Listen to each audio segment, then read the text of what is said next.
बैठ जाइए। आज तुम लोगों को पाइथागोरस त्रिक के बारे में बताने जा रहे हैं।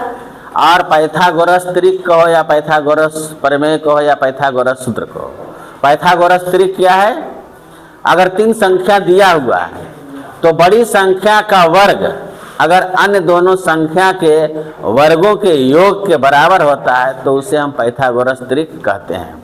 पाइथागोरस सूत्र क्या है? किसी समकोण त्रिभुज में, यहाँ DGC एक समकोण त्रिभुज है, किसी समकोण त्रिभुज में अगर कर्ण का वर्ग लंब के वर्ग और आधार के वर्ग के योग के बराबर होता है। किसी समकोण त्रिभुज में कर्ण का वर्ग लंब के वर्ग और आधार के वर्ग के योग के बराबर होता है। यहाँ हमने फिगर के द्वारा सिद्ध करने का कोशिश किया कि किस तरह से कर्ण का वर्ग लंब के वर्ग और आधार के वर्ग के बराबर होता है। हमने आधार पर एक समकोण त्रिभुज लिया जिसका एक भुजा 6 सेंटीमीटर लिया, दूसरी भुजा 8 सेंटीमीटर लिया और तीसरी भुजा ऑटोमेटिक वह 10 सेंटीमीटर हो गया।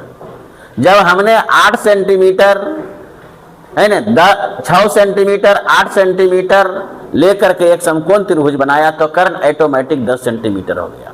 अब इस पर हमने 10 सेंटीमीटर, यहाँ तुम लोग सेंटीमीटर में बनाना कॉपी पर चूंकि जगह नहीं, हमने यहाँ जो बनाया है वह इंच पर बनाया है। 10 इंच का, 6 इंच का, 8 इंच का, तो 10 इंच का हमने स्क्वायर बनाया तो कितना वर्ग इंच हो गया? इसमें 100 वर्ग इंच है।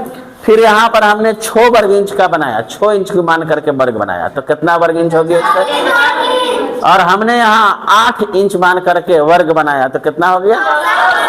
तो हम देखते हैं कि 6 छक्का 36 और 8 8 64 दोनों का योग जो है 10 दहे के 100 स्क्वायर फीट के बराबर हो जाता है।